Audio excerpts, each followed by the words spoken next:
Her har vi en familie. Det er familien Hansen. Og familien Hansen er en ganske almindelig familie. Vi har far Søren, mor Pernille og deres datter Anne. Familien bor til leje i det her fine hus. Anne, hun er glad for at gå i skole. Hun er faktisk meget glad for sin skole.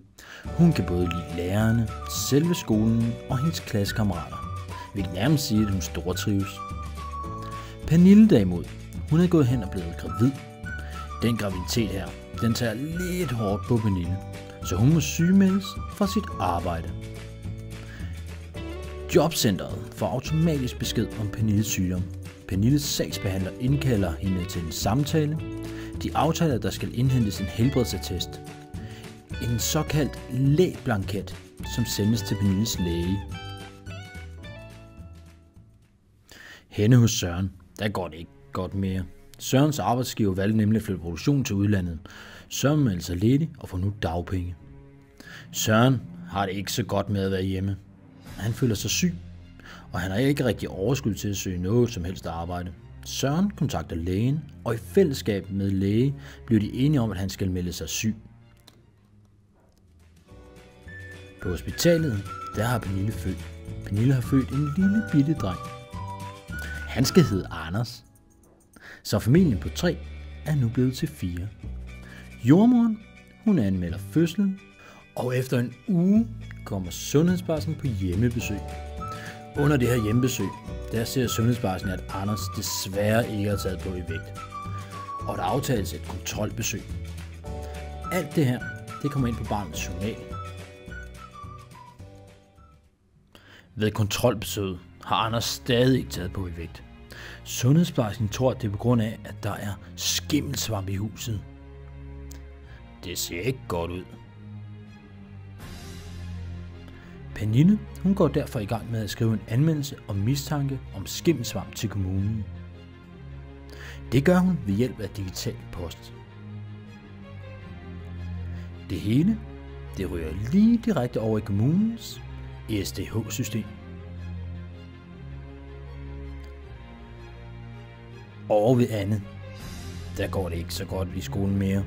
Hun er ikke glad. Hun er svært ved at koncentrere sig, og hun bliver meget let ked af det. Hendes tøj er ved at være stumpet og godt slidt. De andre børn, de driller hende. Og Anne, hun bliver holdt udenfor. Annes lærer, hun er altså rimelig bekymret. Hun vælger derfor at sende en bekymringsmail ind til forvaltningen. Hvordan den her sag, den ender? Jo, nu skal du bare høre. Henne på rådhuset har Lotte, som arbejder med udsatte børn og unge, modtaget bekymringsmailen fra Annes lærer.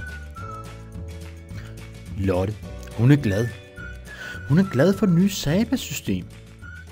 Hun har nemlig mulighed for at arbejde med helhedsorienteret sagsbehandling. Lotte vælger at danne sig et overblik over familiens situation i SABA. Hun kan se, at Søren blev arbejdsløs. Men nu, så er han sygemeldt. Hvad må det skyldes?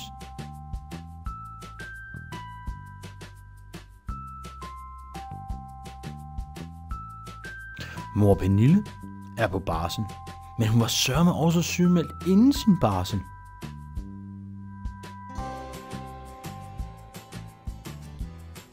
Lotte tænker, der er noget galt. Kan vide, hvad en tal går med lillebror Anders? Lotte vælger at hoppe over i fagsystemet Novax. Her kan hun se Anders' journal. Jamen hov, Anders trives heller ikke. Og sundhedsplejersken mistænker, at skimmelsvamp er årsagen. Lotte, hun hopper over i ESDH-systemet. Her finder hun ud af, at der er anmeldt skimmelsvamp på ejendommen. Hun der er blevet gjort noget ved det. Lotte, hun ringer til Ole, som er sagsbehandler i teknisk forvaltning. Ole, han vil gerne hjælpe.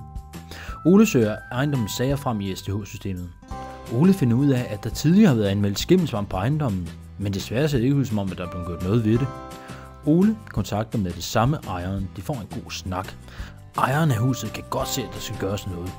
Eksperterne bliver sat på sagen, og skimmelen er nu blevet fjernet. Familien er rigtig glade for den hjælp, de fik fra kommunen. Den helt rette hjælp. Alle 4 trives nu i bedste velgående, og de har det godt. Og ved du hvad? Søren har også fået nyt arbejde. Vi håber, at Saba også kan blive en hjælp i din hverdag.